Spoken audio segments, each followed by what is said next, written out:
Hello प्यारे बच्चों, आप सभी का बहुत बहुत आभार, बहुत बहुत धन्यवाद। आप सभी की मेहनत और लगन का यह रिजल्ट है कि हमने इतने कम समय में 1000 सब्सक्राइबर्स को कंप्लीट कर लिया है। आप इसी तरीके से अपना स्नेह हमारे साथ बनाए रखिए और घर पर आराम से बैठकर अपनी परीक्षाओं की तैयारी करते रहिए। बच्चों, इस वीडियो में आज हम डिस्कस करने जा रहे हैं क्लास 10th की बायोलॉजी लाइफ प्रोसेस का चैप्टर और उसके एमसीक्यू। बच्चों, वैसे तो एक ही चैप्टर आपके टर्म 1 एग्जाम में आने वाला है और वह चैप्टर भी आपका इतना ज़्यादा मतलब डीपली नहीं है, इंपॉर्टेंट जरूर है। तो इस वीडियो में आपको लाइफ प्रोसेस से रिलेटेड एमसीक्यू मिलेंगे। आप एनसीईआरटी को अच्छी तरीके से पढ़ लीजिए और फिर इन एमसीक्यू क्वेश्चंस को डिस्कस करिए। इससे आपके कॉन्सेप्ट और क्लियर होंगे। बच्चों, मैथ्स की बात करें तो मैथ्स का पूरा डाटा आपको अपलोड कर चुके हैं। फिर भी आगे अगर हो पाता है तो आपको और क्वेश्चंस भी प्रोवाइड कराएंगे। Class 9th 10th 11th 12th सबका जो है डाटा आपको अपलोड किया जा रहा है। अब घर पर रहकर आराम से अपनी पढ़ाई पूरी कंप्लीट करते रहिए। तो बच्चों, इस वीडियो में जो एमसीक्यू लिए गए हैं वो केंद्रीय विद्यालय संगठन के द्वारा जो सैंपल पेपर है, जो बहुत एक्सपीरियंस टीचर्स के द्वारा तैयार किया गया है, वहां से क्वेश्चंस लिए गए हैं। और सभी क्वेश्चन आपको विद एक्सप्लेनेशन जो है इस वीडियो में प्रोवाइड करा दिए जाएंगे। 35 प्लस क्वेश्चन होंगे। बच्चों, अगर आप चाहते हैं कि चैप्टर का ब्रीफ नोट्स आपको मिल जाए तो आप इस वीडियो के डिस्क्रिप्शन में जाकर वहां से इस चैप्टर के नोट्स भी ले सकते हैं, ठीक है ना। तो अभी हम इस वीडियो को स्टार्ट करते हैं। Let we start the video. बच्चों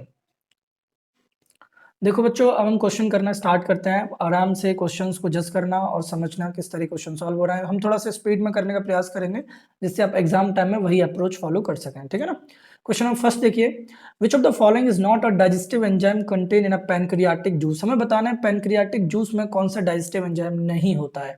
जैसा कि पैनक्रियाटिक जूस में आपने ट्रिप्सिन, लाइपेज और पैनक्रियाटिक अमाइलेज 3 एंजाइम्स स्टडी किए होंगे जो प्रोटीन, फैट और कार्बोहाइड्रेट को डाइजेस्ट करने के लिए यूज होते हैं। यहाँ हमें बताना है कौन सा नहीं है। तो बच्चों, लाइपेज होता है, ट्रिप्सिन होता है, लेकिन हाइड्रोक्लोरिक एसिड, म्यूकस नहीं होते हैं, ये स्टमक में प्रेजेंट होते हैं। तो बच्चों, फर्स्ट क्वेश्चन का जो है सी ऑप्शन आपका सही हो जाएगा, ठीक है ना। क्वेश्चन नंबर नेक्स्ट देखिए, question number 2, the enzyme pepsin and trypsin are secreted respectively. तो बच्चों, पेप्सिन जो एंजाइम है वह आपके स्टमक में गैस्ट्रिक ग्लैंड्स के द्वारा सीक्रेट होता है, जो कहीं ना कहीं प्रोटीन को डाइजेस्ट करने के लिए, तो स्टमक हो जाएगा पहले का। ट्रिप्सिन जो है वो आपका पेनक्रियाज में प्रेजेंट होता है। तो बच्चों, सेकंड क्वेश्चन का जो आपका ए ऑप्शन है वो ए ऑप्शन आपका सही हो जाएगा, ठीक है ना। क्वेश्चन नंबर थर्ड देखिए, क्वेश्चन नंबर थर्ड में बोला गया है कि raw material required in the autotrophic mode of nutrition. जो ऑटोट्रॉप्स मोड ऑफ न्यूट्रिशन करते हैं प्लांट्स और कुछ बैक्टीरिया, उनमें किस तरीके का रॉ मटेरियल की आवश्यकता होती है। तो बच्चों, carbon dioxide and water, chlorophyll, sunlight, nitrogen की आवश्यकता नहीं होती है। तो थर्ड क्वेश्चन का जो option first, second and fourth C option है वो आपका सही हो जाएगा। क्वेश्चन नंबर फोर्थ देखिए, among the following choose the correct option which include the organism that have holozoic mode of nutrition। देखो बच्चों, heterotrophic mode of nutrition 3 तरीके का होता है। एक सेप्रोट्रॉफिक होता है, एक आपका पैरासाइटिक होता है और एक होलोजोइक मोड ऑफ न्यूट्रिशन होता है। तो बताना है होलोजोइक मोड ऑफ न्यूट्रिशन किस में होता है। तो बच्चों, अमीबा एक इसका बहुत इंपॉर्टेंट एग्जांपल है होलोजोइक मोड ऑफ न्यूट्रिशन। होने को ह्यूमन विंग्स भी है, लेकिन अमीबा पर क्वेश्चन पूछे गए हैं तो अमीबा आप ध्यान रखेंगे। और अमीबा के साथ यहाँ पर पैराकीट जो एक वर्ड होती है जो हॉट प्लेसेस पर फाउंड होती है, तो आपको ध्यान रखना है ये mode of holozoic mode of nutrition करता है। तो फोर्थ का बी ऑप्शन आपका सही हो जाएगा। क्वेश्चन नंबर फिफ्थ देखिए, the enzyme contain in pancreatic juice help in the digestion of. मैंने फर्स्ट क्वेश्चन में बताया था आपको कि प्रोटीन होता है, फैट और कार्बोहाइड्रेट, इनको डाइजेस्ट करने के लिए ट्रिप्सिन, लाइपेज और पैनक्रियाटिक अमाइलेज एंजाइम्स का यूज किया जाता है। तो आपको ध्यान रखना है फिफ्थ का डी ऑप्शन जो है वो आपका करेक्ट ऑप्शन हो जाएगा, ठीक है ना।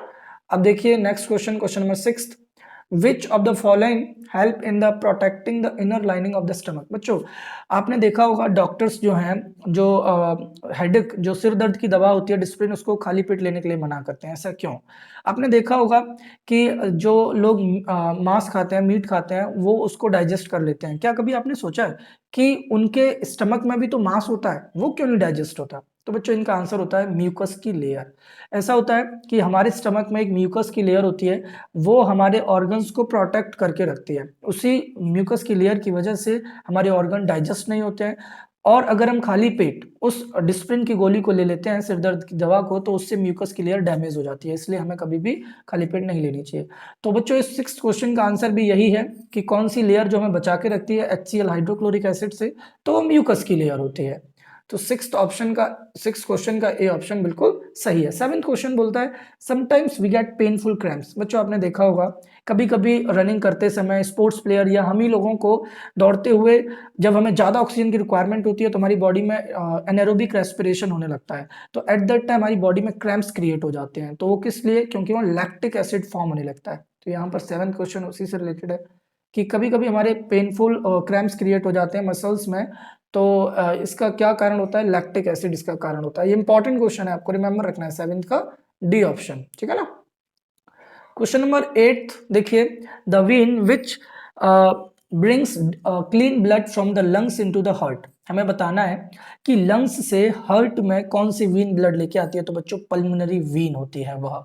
आपको ध्यान रखना है कि जो हमारा हार्ट होता है, हार्ट से बॉडी तक आर्टरीज लेके जाती हैं, और जो बॉडी से ब्लड लेके आती हैं डीऑक्सीजनेटेड ब्लड को, उसको वीन लेके आती हैं। तो यहाँ पर हमसे केवल इतना बताया जा रहा है, हमें केवल इतना डिस्कस किया जा रहा है कि कौन सी वीन है, तो पल्मोनरी वीन होती है। तो आपको रिमेंबर रखना है कि 8th का ए ऑप्शन सही हो जाएगा। पल्मोनरी वीन है जो जो कहीं ना कहीं क्लीन ब्लड को लंग से हार्ट तक लेकर आने का काम करती है, राइट नॉट लेफ्ट एट्रियम में, ठीक है ना। 9th question, movement of the synthesized product from the leaves to the roots and other part of the plant take place through the phloem. बोला गया प्लांट्स में फ्लोएम के द्वारा जो फूड होता है या जो प्रोडक्ट होता है उसको अपवर्ड और डाउनवर्ड डायरेक्शन में लेकर जाया जाता है। इस प्रोसेस को ट्रांसलोकेशन कहते हैं। ऑलवेज रिमेंबर, इसको क्या कहते हैं? ट्रांसलोकेशन। बच्चों एक ट्रांसपिरेशन होता है। ट्रांसपिरेशन का मतलब होता है वाटर का अपवर्ड डायरेक्शन में मूवमेंट करना जाइलम टिश्यू की वजह से। तो ऑलवेज रिमेंबर, इस क्वेश्चन में क्वेश्चन नंबर 9 का ए ऑप्शन क्या हो जाएगा? ट्रांसलोकेशन। क्वेश्चन नंबर नेक्स्ट देखिए, question number 10th, which among the following procedures is used for the cleaning the blood of person by separating the waste substance from it। हमें बताना है कि कौन सा जो प्रोसीजर है वो फॉलो किया जाता है ब्लड को प्योरीफाई करने के लिए। तो बच्चों वो डायलिसिस होता है। आपने देखा होगा कि कभी कभी किडनी फेलियर हो जाता है तो उसकी वजह से आर्टिफिशियल किडनी डायलिसिस का उपयोग किया जाता है, जिसकी वजह से ब्लड को जो है प्योरीफाई किया जाता है। तो रिमेंबर रखना ये वाली बात कि 10th वाले का जो ऑप्शन है वो आपका क्या हो जाएगा? डायलिसिस, ठीक है ना। क्वेश्चन नंबर 11 देखिए, क्वेश्चन नंबर 11th में आपको क्या करना है? क्वेश्चन नंबर 11th में आपको रिमेंबर रखना है कि the excretory unit of the human excretory system. देखो ह्यूमन एक्सक्रीटरी सिस्टम का जो एक्सक्रीटरी यूनिट है वो नेफ्रॉन है, जो किडनी में अवेलेबल होता है, ठीक है ना। तो आपको रिमेंबर रखना है कि 11th वाले का करेक्ट ऑप्शन क्या हो जाएगा? सी। देखिए 12th question, which among the following is necessary to carry out the blood coagulation in a cut or wound. बच्चों ब्लड के 4 कंपोनेंट होते हैं, प्लाज्मा, आरबीसी, डब्ल्यूबीसी और प्लेटलेट्स। अब इसमें बात की जा रही है कि जो कहीं पर कट लग जाता है तो वहां पर ब्लड इकट्ठा हो जाता है, ब्लड की कोटिंग कोगुलेशन होने लगता है, वो किसकी वजह से? तो प्लेटलेट की वर्किंग होती है। तो 12th वाले का सी ऑप्शन सही है। क्वेश्चन नंबर 13th देखिए, क्वेश्चन नंबर 13th में क्या बोला है बच्चों? Arteries and the veins are connected by the network of extremely narrow tubes.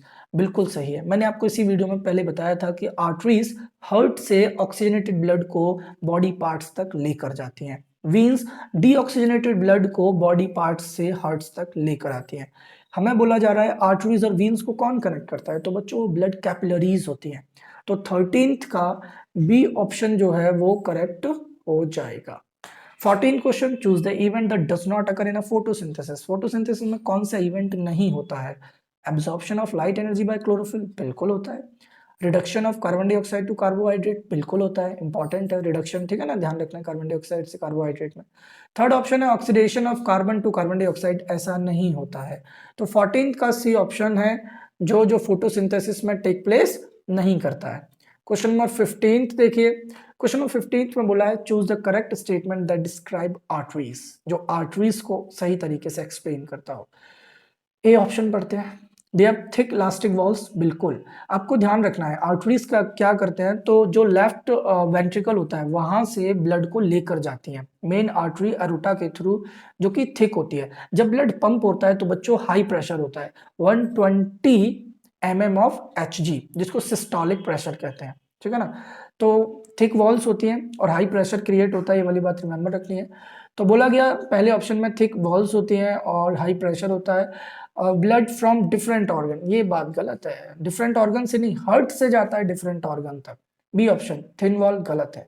C option thick elastic wall, blood flow under low pressure, ये भी गलत है। तो बच्चों 15 का अल्टीमेटली ऑप्शन जो है वो आपका डी हो जाएगा। एक बार पढ़ लेते हैं, they have thick elastic walls without valves inside. ये भी रिमेंबर रखना है कि आर्टरीज में वॉल्व्स प्रेजेंट नहीं होते। वॉल्व्स क्या करते हैं, तो ब्लड को यूनिडायरेक्शनल, एक ही डायरेक्शन में फ्लो करवाते हैं।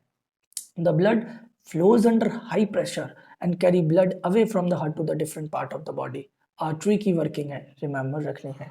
नेक्स्ट क्वेश्चन देखिए बच्चों, क्वेश्चन नंबर 16। क्वेश्चन नंबर 16 में क्या बोला है, क्वेश्चन नंबर 16 में कहा जा रहा है कि विच of the following statement true about heart. Heart के विषय में कौन सी बात सही है। क्या लेफ्ट एट्रियम रिसीव करती है oxygenated blood from different part of the body, गलत है।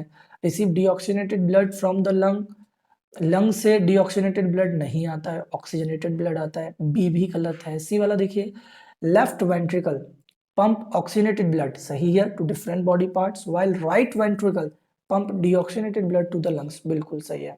तो बच्चों हार्ट की वर्किंग आपको जरूर आनी चाहिए। 16th का सी ऑप्शन आपका सही ऑप्शन हो जाएगा। क्वेश्चन नंबर 17th देखिए, what is the approximately length of the alimentary canal. बच्चों एलिमेंट्री कैनाल एक बॉडी का बड़ा पार्ट हो जाता है जिसकी लेंथ अमूमन 6 to 9 मीटर होती है, बट इस क्वेश्चन में आपको इस क्वेश्चन के हिसाब से डी ऑप्शन की तरफ जाना है, 4.5 से 5 मीटर, ठीक है ना। वैसे जो है वो 6 to 9 मीटर होती है। और आप एडिशनल बातें भी ध्यान रखें, जो स्मॉल इंटेस्टाइन होता है उसका जो लेंथ है वो 6.5 मीटर, और जो लार्ज इंटेस्टाइन होता है उसका 1.5 मीटर। क्लियर है ना।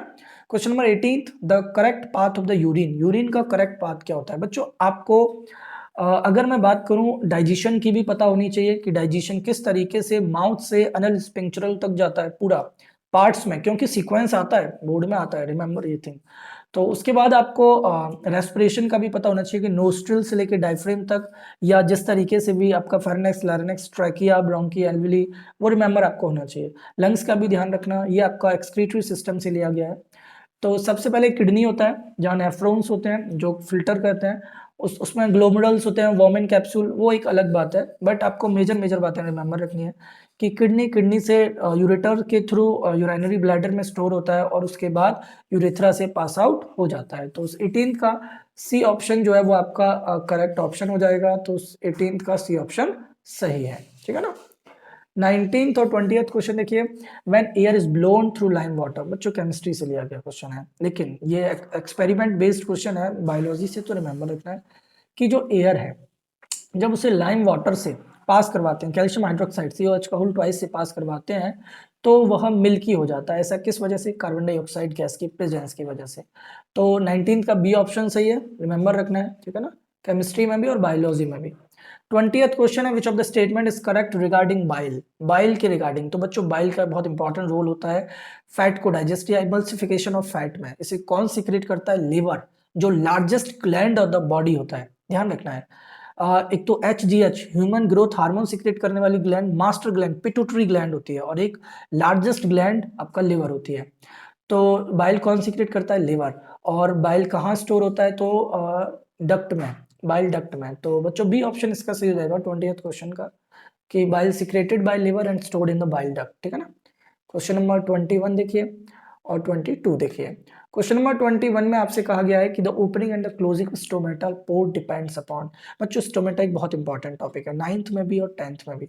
तो स्टोमेटा क्या करता है, स्टोमेटा से गैसियस एक्सचेंज होता है, टेम्परेचर मेंटेन करता है, ट्रांसपिरेशन प्रोसेस होती है। यहाँ हमसे बोल रहे हैं कि स्टोमेटा की ओपनिंग और क्लोजिंग किस पर डिपेंड करती है, तो ग्वाइड सेल में प्रेजेंट वाटर के अमाउंट पर। वाटर अगर ज़्यादा है तो ओपन, जिसको टर्गिड कहा जाता है, और अगर कम है तो क्लोज हो जाता है, जिसे फैशियल कहते हैं। तो रिमेंबर रखना है इधर ओपनिंग एंड क्लोजिंग किस पर डिपेंड करता है। तो बच्चों इसका बी ऑप्शन से हो जाएगा, वाटर इन ग्वाइड सेल्स था 21 का बी ऑप्शन। 22 में बोला है, choose the function of the pancreatic juice from following. हमें बताना है कौन सा पेनक्रियाटिक जूस का ऑप्शन सही है। तो ट्रिप्सिन प्रोटीन को करता है, लाइपेज कार्बोहाइड्रेट को नहीं करता है, ट्रिप्सिन इमल्सिफाइंग नहीं करता है। सी ऑप्शन भी गलत है, तो डी ऑप्शन सही है बच्चों 22 का, कि trypsin digest protein and lipase digest emulsified fat. Always remember this thing. तो 22 का क्या हो जाएगा, डी ऑप्शन करेक्ट हो जाएगा। 23 देखिए, 23 क्वेश्चन में बोला है आपसे, इफ सलाइवरी अमाइलेज बच्चों एक सलाइवरी ग्लैंड होती है जो जो हमारे माउथ में प्रेजेंट होती है, वह सलाइवा सिक्रेट करती है जिसमें सलाइवरी अमाइलेज होता है। वह क्या करता है, तो वह स्टार्च को सुगर्स में कन्वर्ट करने का काम करता है। तो एक बात बताओ, अगर आपके माउथ में सलाइवरी अमाइलेज की कमी हो जाए तो क्या होगा, स्टार्च शुगर में प्रॉपरली कन्वर्ट नहीं होगा, सिंपल। तो 23rd का बोल रहा है कि अगर सलाइवरी अमाइलेज की कमी हो जाए तो क्या इफेक्ट होगा, स्टार्च जो है ब्रेकिंग डाउन इनटू शुगर नहीं हो पाएगा, उस पर इफेक्ट पड़ेगा, प्रॉपरली नहीं हो पाएगा। देखो क्वेश्चन नंबर 24 बच्चों, ये मुझे पढ़ना पड़ेगा बट कोई बात नहीं, मैं पढ़ता हूँ, आपको क्लियर वॉच नहीं हो रहा होगा। देखो विच of the following statement about autotrophs is incorrect, autotroph के विषय में कौन सी विशेषता नहीं है। They synthesize carbohydrate by using carbon dioxide, water in the presence of sunlight and chlorophyll, बिल्कुल सही है। They store carbohydrate in the form of starch, ये भी सही है। और एक और बात ध्यान रखना, पिछली 2 या 3 साल पहले क्वेश्चन आ चुका है बोर्ड में कि जो ह्यूमन विंग्स होते हैं उनमें जो फूड है वो किस फॉर्म में स्टोर होता है, ग्लाइकोजन की फॉर्म में, और प्लांट्स में स्टार्च की फॉर्म में। ओके, थर्ड ऑप्शन है बच्चों, they convert carbon dioxide and water into the carbohydrate in the absence of sunlight, नहीं बच्चों, ऑटोट्रॉप्स में एब्सेंस ऑफ सनलाइट की बात नहीं होगी, प्रेजेंस की बात होगी, इसलिए बच्चों इसका सी ऑप्शन जो है वो करेक्ट हो जाएगा 24th का। 25th क्वेश्चन देखो बच्चों, 25th क्वेश्चन से अब हमारे सामने आ गए हैं असर्शन एंड रीजनिंग, रीजन। तो बच्चों सबसे पहले तो आपको ये पता होना चाहिए कि असर्शन रीजन को किस तरीके से आंसर करना है। आपको याद रखना है इसमें ABCD 4 ऑप्शन होते हैं, हमने ऑप्शंस को नहीं लिखा है, हम यहीं से डिस्कस करते हुए आगे बढ़ेंगे। आपको ध्यान रखना है ए ऑप्शन मतलब दोनों ही असर्शन रीजन सही है और रीजन करेक्ट। एक्सप्लेनेशन आपने अपने प्री बोर्ड या पीरियडिक एग्जाम में अटेंड कर लिए होंगे क्वेश्चन, तो उससे आपको आइडिया हो गया होगा। अब देखो इधर हम डिस्कस करते हैं, कहीं ना कहीं ये हमारे बेसिक्स को ठीक करने का काम करता है, इसलिए असर्शन रीजन से हमें बचना नहीं है, हमें सामना करना है और जीतना है। इस वीडियो में असर्शन रीजन के भी क्वेश्चन है, केस स्टडी भी है और चैप्टर वाइज क्वेश्चन भी है। बच्चों हर टॉपिक से लगभग क्वेश्चंस लिए गए हैं, ठीक। आपको ये तो आना ही चाहिए और इसके साथ साथ एनसीईआरटी भी आनी चाहिए, और अगर आपके पास टाइम है तो आप रिफ्रेशर बुक और सैम्पल पेपर भी कर सकते हैं, यहाँ से आपका डाटा क्लियर होगा। मैं इतना कह सकता हूँ कि इसमें से आपको काफी हद तक क्वेश्चन आपको आपके एग्जाम टाइम में मिलेंगे और आपके बेसिक्स को अच्छा करेंगे, आपकी अंडरस्टैंडिंग पावर को बढ़ाएंगे। चलिए क्वेश्चन नंबर 25, असर्शन है कि bile is essential for fat digestion, बिल्कुल बात सही है। बाइल जो है वो फैट को डाइजेस्ट करने के लिए इस्तेमाल में होता है। रीजन क्या कहता है, fats can not be digested without emulsification, कि जो फैट है बिना इमल्सिफिकेशन के डाइजेस्ट नहीं होगा, ये बात सही है। फैट को डाइजेस्ट करने के लिए इमल्सिफिकेशन ऑफ फैट होता है जो आपका स्मॉल इंटेस्टाइन में होता है, और ये पूरा प्रोसेस है, लेकिन हमें इस क्वेश्चन को डिस्कस करना है। तो असर्शन सही है कि बाइल जो है फैट को डाइजेस्ट करने के लिए इस्तेमाल में आता है और फैट डाइजेस्ट नहीं हो सकता बिना इमल्सिफिकेशन के। तो असर्शन और रीजन सही है और रीजन करेक्ट एक्सप्लेनेशन देता है असर्शन के बारे में, तो इसका ए ऑप्शन सही हो जाएगा। तो ध्यान रखना है 25 का ए ऑप्शन सही है। 26 में बोल रहे हैं बच्चों, assertion photosynthesis takes place in green parts of the plant, बिल्कुल सही है। फोटोसिंथेसिस ग्रीन पार्ट्स में होता है जहां क्लोरोफिल प्रेजेंट होता है। रीजन में बोल रहा हूँ photosynthesis always take place in leaves, ये सही नहीं है। ऑलवेज वर्ड ना हमेशा गलत के लिए इस्तेमाल में आता है ज्यादातर केसेस में, तो फोटोसिंथेसिस हमेशा लीव्स में हो ऐसा सही नहीं है। तो इसका असर्शन तो सही है लेकिन रीजन सही नहीं है, तो इसका बच्चों सी ऑप्शन हो जाएगा कि assertion is true but reason is false. 27 देखिए, असर्शन है capillaries are the thinnest wall blood vessel, बिल्कुल सही है। कैपिलरीज बहुत पतली ब्लड वेसल्स होती हैं। रीजन क्या कहता है, capillaries connect the branch of arteries and veins, ये मैंने बताया था अभी अभी, क्वेश्चन भी है इसी में कि आर्टरीज और वीन्स को कौन कनेक्ट करता है, तो कैपिलरीज करता है। लेकिन असर्शन सही है, रीजन सही है, लेकिन रीजन करेक्ट एक्सप्लेनेशन नहीं है असर्शन का, क्योंकि कैपिलरीज पतली होती है, थिन होती है, इसका क्या मतलब है कनेक्ट करने से। तो बच्चों इसका असर्शन रीजन तो सही है लेकिन करेक्ट एक्सप्लेनेशन नहीं है, इसलिए इसका बी ऑप्शन सही होगा। देखो नेक्स्ट बढ़ते हैं अब हम 28 क्वेश्चन की तरफ और 29 क्वेश्चन की तरफ, तो ध्यान से पढ़ना देखना बच्चों, मैं थोड़ा सा साइज बढ़ा लेता हूं जिससे देखने में आसानी हो जाए। चलो देखो हम बढ़ते हैं 28 की तरफ। द असर्शन कहता है the plants store some of the waste product in their body parts, बिल्कुल सही है कि जो प्लांट्स होते हैं वो अपना वेस्ट जो है बॉडी पार्ट्स में स्टोर करके रखते हैं, असर्शन सही है। Raphides are the solid waste product of plant, ये भी बात सही है। जो रैफिड्स जो होते हैं उनमें सॉलिड वेस्ट होता है प्लांट का। रैफिड्स क्या है तो बच्चों जो प्लांट्स होते हैं वो अपना सॉलिड वेस्ट फ्रूट के अंदर रखते हैं। अपने फल देखेंगे उनके अंदर वेस्ट मटेरियल मिलता है, तो वो रैफिड्स कहा जाता है। तो वो भी बात सही है। तो असर्शन सही है, रीजन सही है, लेकिन रीजन करेक्ट एक्सप्लेनेशन नहीं देता है, क्योंकि पूरा जो सॉलिड वेस्ट है वो वहीं थोड़ी ना स्टोर होता है। रैफिड्स में होता है बट अदर प्लेसेस पर भी होता है। तो कहने का मतलब है कि असर्शन सही है, रीजन सही है, लेकिन करेक्ट एक्सप्लेनेशन नहीं है, इसलिए 28 का भी बी ऑप्शन सही होगा। 29 देखिए, assertion है the movement of water and dissolve salts in xylem is always upward. बिल्कुल बात सही है कि जो वाटर का जो मूवमेंट होता है वो हमेशा अपवर्ड होता है। रीजन क्या है? Upward movement is water is due to the low pressure created by the transpiration. बिल्कुल सही है। तो रीजन भी सही है और असर्शन भी सही है और करेक्ट एक्सप्लेनेशन भी दे रहा है, इसलिए बच्चों इसका ए ऑप्शन ज्यादा सही होगा। 30वां क्वेश्चन, असर्शन है बच्चों, blood takes up oxygen from the alveolar air and release CO2 during exchange. बिल्कुल सही बात है।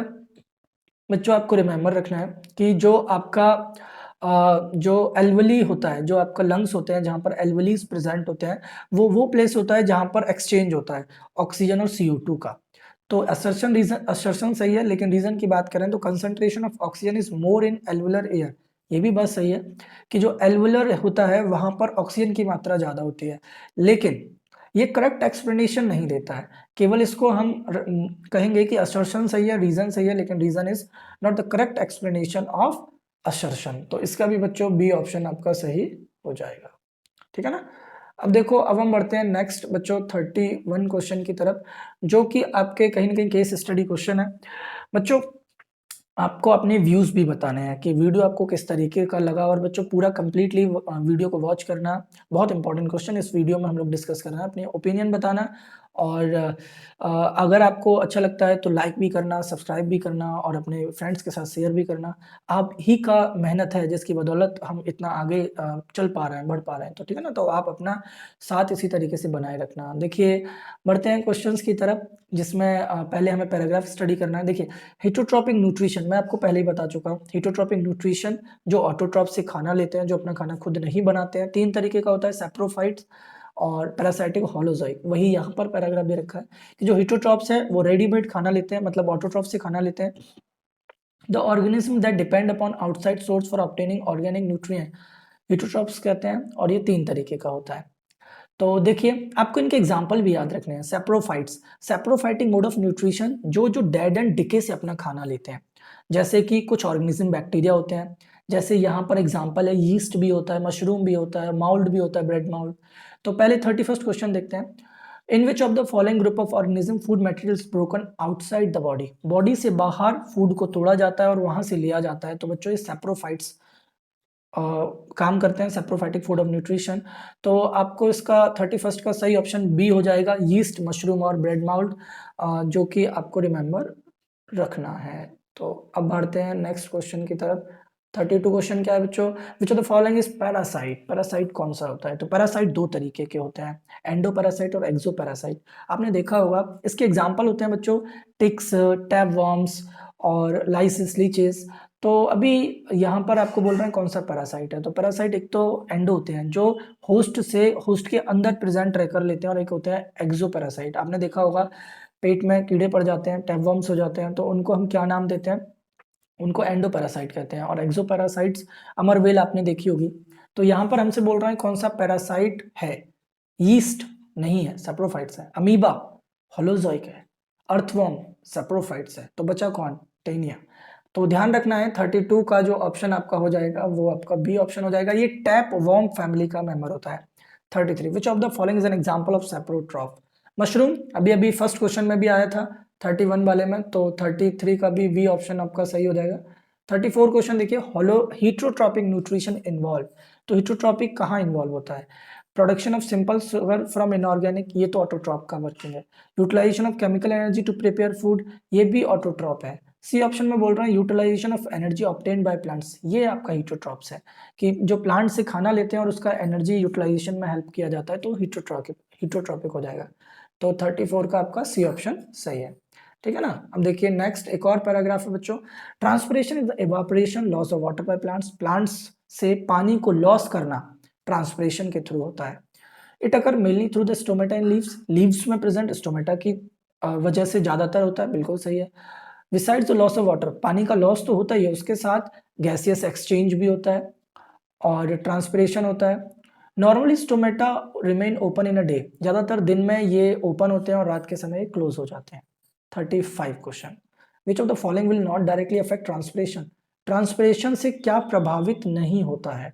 तो एक बात बताओ, टेम्परेचर बिल्कुल, प्लांट का टेम्परेचर मेंटेन करता है, लाइट भी, विंड भी, लेकिन chlorophyll content of the leaves, इसका ट्रांसपिरेशन पर कोई भी इफेक्ट नहीं पड़ता है। तो आपको ध्यान रखना है 35 का डी ऑप्शन जो है वो सही ऑप्शन हो जाएगा, ठीक है ना। अब देखिए 36 question, water vapour comes out from the plant leave through the stomatal opening, जो स्टोमेटा की ओपनिंग होती है वहां से वाटर वेपर होता है, ये बात बिल्कुल सही है। Through the same stomatal opening, उसी ओपनिंग से कार्बन डाइऑक्साइड भी फोटोसिंथेसिस के लिए ली जाती है प्लांट्स के द्वारा।